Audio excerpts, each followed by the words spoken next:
What's up guys, Tommy Bowyer here from Movie Rewind, and today I'm going to be giving an overview as well as an evaluation of the legacy of Chris Chibnall's era of Doctor Who. So without further ado, let's get into it.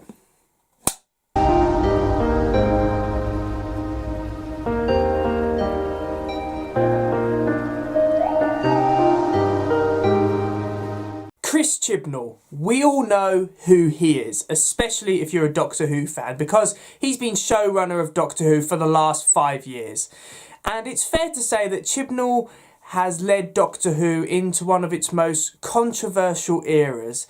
It's one of those eras where opinions on it are very divisive. You have people which very strongly criticise this era. You have people that strongly defend this era. There seems to be no middle ground available. Everyone seems to have just very, very strong opinions on it, which they're not willing to change, not for 1 second.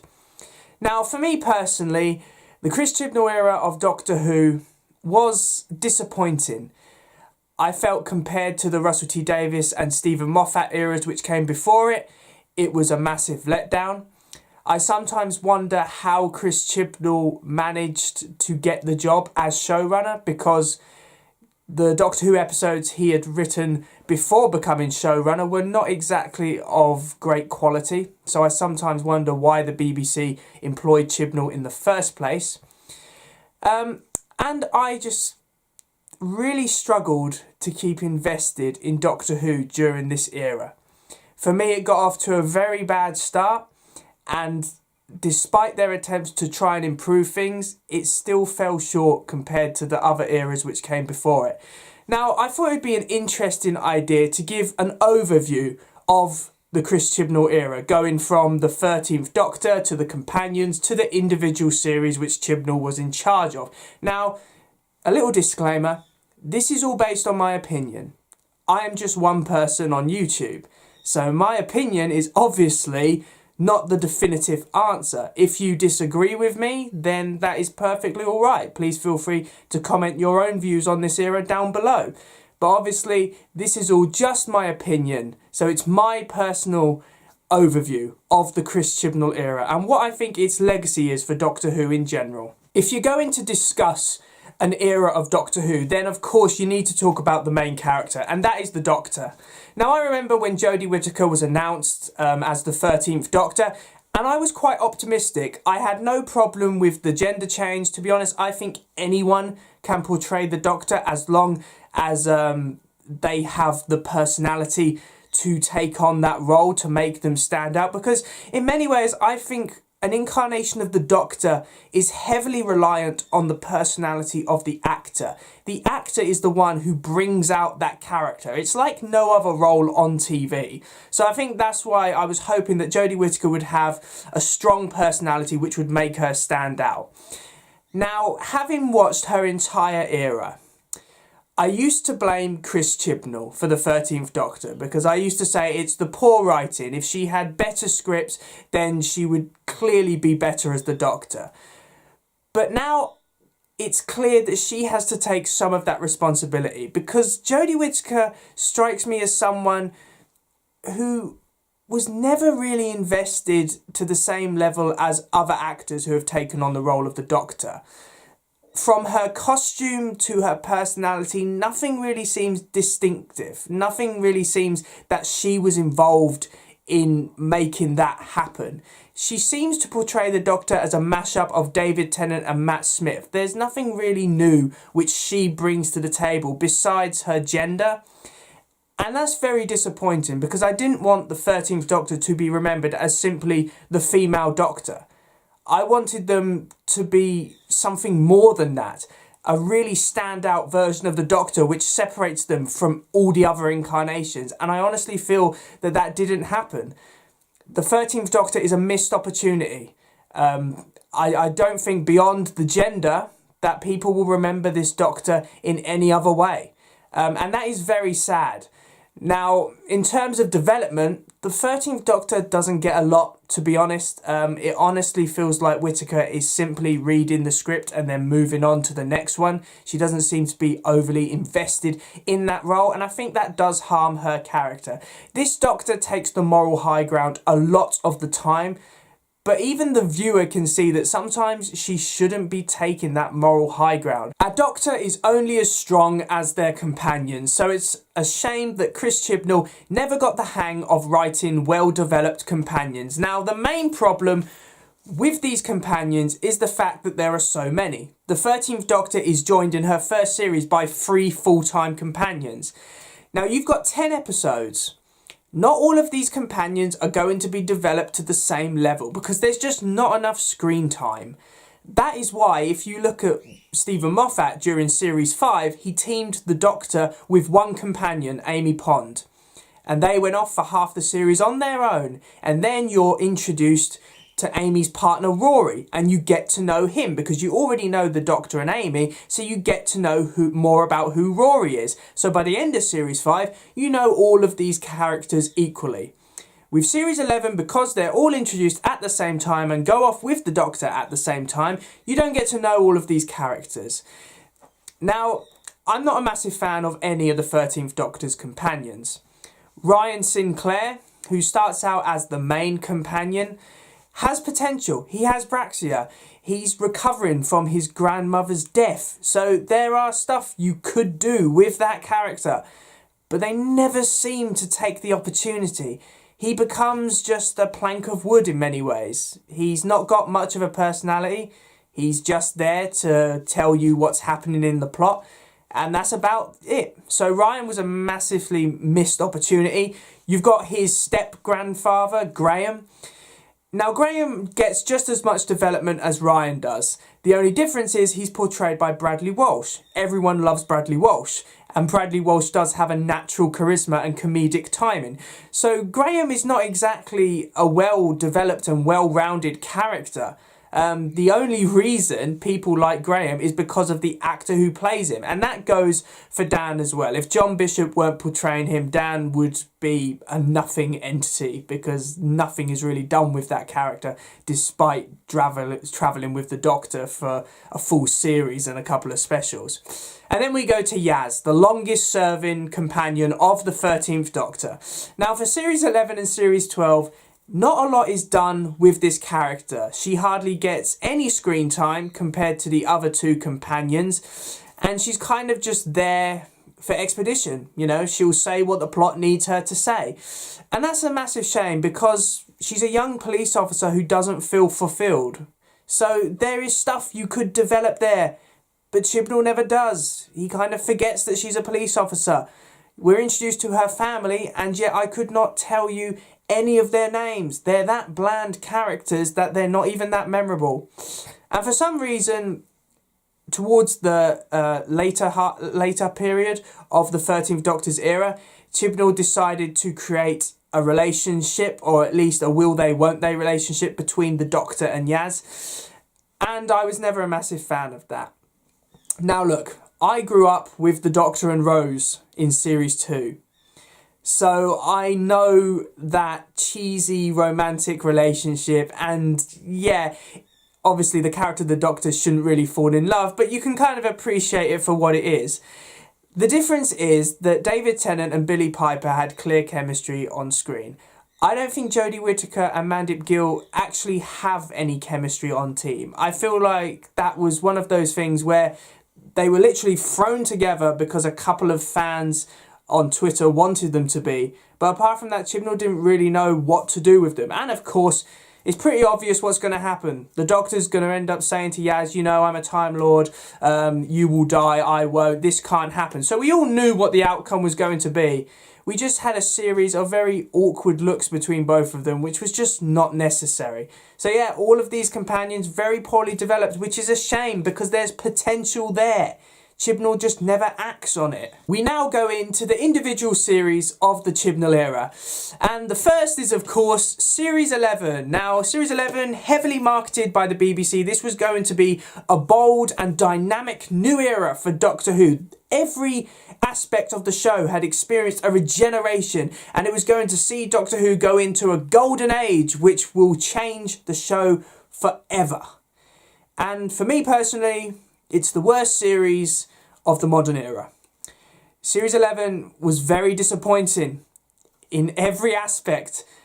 Chibnall proved with this series how bad a showrunner he was. And you know, having rewatched it, I've decided that the initial reasons I was disappointed in this series are not actually that important. The main reason Series 11 doesn't work is because it's boring. Having no returning villains was a bold step, but you have to make sure that the new villains you're introducing are memorable. None of the villains in Series 11 are memorable in the slightest. I mean, we have Tim Shaw, who's basically a Predator ripoff, and I can't think of any others. Giant spiders, I suppose, and that is honestly about it. I can't remember any of the villains because they're just not memorable. They're boring villains. So already you're at a disadvantage because you're not introducing any memorable villains which the viewers will remember and want to watch it again. And a lot of people have a go at Series 11 for being overly political. They say, oh, they've infected Doctor Who with a lot of progressive politics. Look how many politics there are in the show now. Oh, it's ridiculous. Now, Doctor Who is a very political show. Some of its best episodes deal with political issues. Look at Planet of the Ood. You know, that is all about slavery. So people saying that politics is the problem with Doctor Who are wrong. It's not the politics. The problem is how Series 11 tries to deliver the political messages. Because everything else in the episode is so boring, from the villains to the companions to even the Doctor, the only thing which shows up to the viewer is the political message, because that is not done subtly. That's basically done to the point as you might as well have the Doctor turn to the camera at the end of the episode and say, the moral of this story is. So that is the problem. I mean, take a prime example of arachnids in the UK. The only thing which is memorable in that episode is the Donald Trump parody. Apart from that, because everything else is so boring and generic, such as the giant spiders, the only thing which stands out in the viewer's mind is the clear political stand. So that's why I think Series 11 gets called out for being political. It's simply because it's not done subtly. It's literally hit over your head what the message is. And that's a problem with Chibnall. For a writer, he's a very tell, not show writer. Instead of showing what's going on, he'll have everyone basically talking to tell you what's going on. I think that's why a lot of the companions are underdeveloped, because they're constantly just regurgitating what's happening in the plot. And that is a problem. I don't need to know if a door is locked, because I can see that the door is locked. And that's a problem with Chibnall. I feel like he doesn't treat his viewers with any form of intelligence. He feels like he has to spoon feed them. So Series 11, the main problem with Series 11, it's a boring series. And that's why the politics shines through, because that's the only thing which is obvious about what they were trying to do. Everything else, from the villains to the companions to the Doctor, are just boring as hell. Series 12 was a definite improvement on Series 11. There are actually some decent episodes here. Not to the level of Series 1 or Series 4. We're not at that level. These are half-decent episodes, you know. They're not outstanding episodes by any sense of the word. But there is some enjoyment to find in Series 12. Not by the companions. They're still underdeveloped. The Doctor does have some moments which make her feel like the Doctor. I especially like the moment at the end of Spyfall where she goes back to Gallifrey to find it in ruins, and you can see just from Whittaker's performance, without any dialogue, how devastated she is. And it's like, that's what was needed. We needed more scenes like that, more scenes which sold Whittaker as the Doctor, you know? So I wish that they kept doing scenes like that. It's just a shame we didn't get as many as I was hoping for. Obviously, the main standout for me in Series 12 is Sacha Dhawan as the Master. While I enjoyed Missy, having the Master's manic energy back is just great. And Dhawan, you can tell he's loving every second that he's portraying this character. So yeah, the Master is a clear standout from Series 12. And obviously, the most controversial aspect of Series 12 is the Timeless Child story arc. Now, I remember all the rumours about this circulating at the time, that they were going to completely change the lore of Doctor Who and say that William Hartnell weren't the first Doctor and that there was numerous Doctors before him. And I didn't take it all too seriously. I thought I'd take it as it comes. And then we're introduced to the fugitive Doctor, portrayed by Jo Martin. And even then, I didn't have a problem with them introducing a new incarnation of the Doctor that we didn't know about, because that's exactly what they did with John Hurt's War Doctor. And honestly, Jo Martin is a better Doctor than Jodie Whittaker is. I don't know, something about Jo Martin's performance just seems a bit more alien than Whittaker's. So that was kind of a disadvantage for Whittaker's Doctor, to be honest, introducing Jo Martin's Doctor. But then, obviously, we find out that the Doctor is the reason the Time Lords have the power to regenerate, because the Doctor was the Timeless Child, and they were tortured repeatedly until the Time Lords could learn how to regenerate. And I always disliked this idea. Not because it, showed us loads of incarnations which we hadn't seen before, but for the simple reason it makes the Doctor the most powerful character in the universe, and I don't think that's a great idea. Now, the actual idea of the Timeless Child, the fact that the Time Lords took a child and tortured her until she gave them the power of regeneration, is an interesting idea. Making that child the Doctor is where it went wrong. Wouldn't it be that much more interesting if the Doctor found out that just the reason that she can regenerate is due to basically child brutality that Time Lords performed on a kid? I think that would be far more interesting than having the Doctor as the Timeless Child, but she's forgotten all of these memories because they were erased. The Doctor, for me, is a simple premise. It's an individual who got sick of the establishment. They got bored. They wanted to go out and do something with their life. They wanted to help people. They wanted to be remembered. They wanted to make the most of the life that they have. Now, that is a message which can be applied to so many people. The idea that you don't just want to sit there and do nothing. You want to go out and make a difference. By making the Doctor the most powerful person in the universe, it's obviously a lot more difficult to relate to this character. So, the Timeless Child was a misstep. Not because they necessarily changed the lore of Doctor Who or introduced new incarnations which viewers didn't know about. For the simple reason, by making the Doctor the Timeless Child, you make her the most powerful character in the universe. And I just think that was plain wrong. It misunderstood who the character of the Doctor truly is. And then we head on to Series 13. And I have to say, something about Chibnall's Era is gradually the series do improve. So if Series 11 was the worst, Series 13 is nowhere near that level. I enjoyed Doctor Who Flux. It was a very ambitious idea, having a continuous storyline. It felt a lot like classic Doctor Who in many ways. However, I think it was too ambitious for 6 episodes. The Flux is a very complex storyline, so there isn't as much screen time as there should be to really lay out all of the plans for it. So I think if Doctor Who Flux had been 10 episodes long, then the audience would have had more time to breathe and the plot could have got going in a more effective way. Series 13 has some decent episodes in it. I especially like War of the Sontarans and Village of the Angels. They're actually really strong episodes, especially Village of the Angels. I felt that added a new dimension to the Weeping Angels, which we hadn't seen before. The problem, I would say, are the filler episodes in between, which deal with the Flux story arc.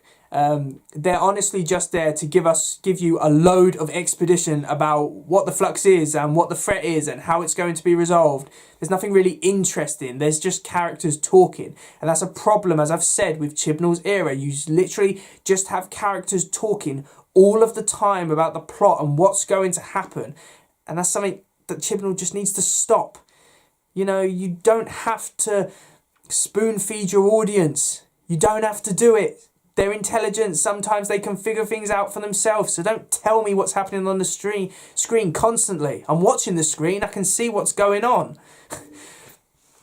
And the Timeless Child story arc doesn't really get resolved. The Doctor comes across the character who tortured them as a child. And in the end, the Doctor just decides, I don't need to know about my past. And then that got me thinking, what the hell was the point of this story arc? It didn't go anywhere. We learn all this new stuff and it's not going anywhere. Thing is kind of almost forgotten, as if Chibnall decided that actually this weren't a great idea, so I'll just put it on the back burner and not talk about it again. So, Series 13, definite improvement. Too ambitious storyline for 6 episodes though. I wish it could have been longer, maybe 10 or 12 episodes. To round off the 13th Doctor's era, we had 3 specials, the 2022 specials, and they're a mixed bag. Eve of the Daleks, hands down my favourite episode of the Chibnall Era. I think it's the first New Year's episode because I weren't a massive fan of Resolution or Revolution of the Daleks. Eve of the Daleks was the first New Year's episode which actually felt like a New Year's episode. I love how it embraced the idea of it being set on New Year's Eve. I love the concluded plot. I think it actually works very well, how the characters keep being killed by the Daleks and they have to try and figure out how they can resolve the problem. So it's actually a very fun and enjoyable watch. Eve of the Daleks was a great episode. I just wish that Chibnall had done more episodes like this because I feel, even with my problems with Chibnall, he can write decent Doctor Who when he really tries. We just needed more of him trying hard. So Eve of the Daleks, it was a really good episode. Legend of the Sea Devils, I'm not going to go into it because it's a piece of crap. It's basically Doctor Who trying to be Pirates of the Caribbean and failing miserably. The Sea Devils are set up as this massive threat that the Doctor is terrified of, and they're defeated in a sword fight. A poorly choreographed sword fight. So yeah, Legend of the Sea Devils can go to hell. And then we have the Doctor's final hurrah, the power of the Doctor.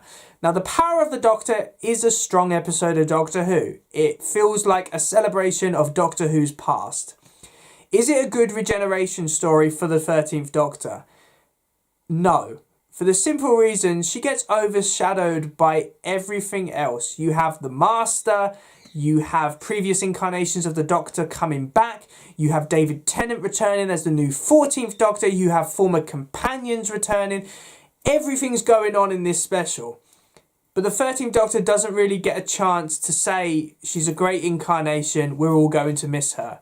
She gets overshadowed by everything else, and I think that is a shame. Even though I have a lot of problems with the 13th Doctor, I think she needed a proper send-off, and I just don't think she gets that. I mean, her final scenes are all right, with her eating ice cream with Yaz on top of the TARDIS. It's very Doctor-y. You feel like that's something the Doctor would do on a final trip with her companion. And I like her final speech when she's just before she starts to regenerate. But I just don't feel this episode as a whole is a good regeneration story because everything seems more focused on the additional stuff. As I said, even if that's the former companions or former Doctors returning, everything overshadows the 13th Doctor, which was a shame. So in conclusion, the legacy of the Chris Chibnall era, for me personally, is disappointment. I was very optimistic when it started. Not only was Jodie Whittaker's casting as the 13th Doctor groundbreaking, being the first woman to portray the character, but I felt that it could have gone somewhere, that they could have made this incarnation of the Doctor one to remember. But it never did go anywhere. The companions of this era are all poorly developed. that none of them really stand out. And the fact that even now as we speak, the majority aren't talking about how great Chris Chibnall's era is. They're all just talking about Russell T Davies's era to come. And I think that says a lot. There doesn't seem to be a lot of mourning going on with Chris Chibnall's era ending. Now, Doctor Who fans, more than any, should be used to change, because every couple of years the main actor leaves, the showrunners leave, the production team leaves, the show regenerates every couple of years. But this era has really divided the fan base to the point that it just got plain nasty on both sides. Everyone who seemed to like this series were being called woke. Everyone who disliked this series was being called misogynists and racists.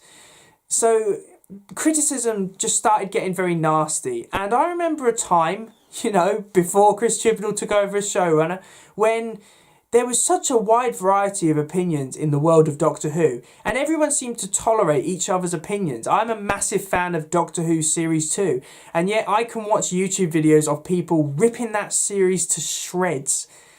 And I never call them an idiot or a twat, and I think they should get off YouTube. But with Chris Chibnall's era, it really did seem that whatever the opinion you had, you get abuse from it. And I think that needs to stop. So if Chris Chibnall leaving means less of that within the fan base, then I think that will be a good thing overall. Now, I'm very excited about Russell T Davies's return as Doctor Who showrunner. For the first time in 5 years, I can't wait for the next instalment of Doctor Who. I think that Davies will pull it off. Everyone seems to be questioning his judgment at the moment, but he pulled it off in 2005. I think he'll pull it off in 2023. So at the moment, at least, I'm optimistic about Doctor Who's future. So thanks for watching, guys. I really do hope you enjoyed this video. Please remember to like, comment and subscribe in order to receive great and maybe even improved quality content in the future. Now, as I said at the start of this video, this is simply my opinion. I'm just one guy on YouTube, so I just wanted to highlight my opinions and give an overview of the Chris Chibnall era from my own viewpoint. But please, as I said, feel free to comment your own opinions down below. Do you agree with me? Do you not agree with me? It doesn't matter. It doesn't matter either way. It would be just great to hear other people's opinions. So anyway, thanks for watching, and I will see you in another one. See ya!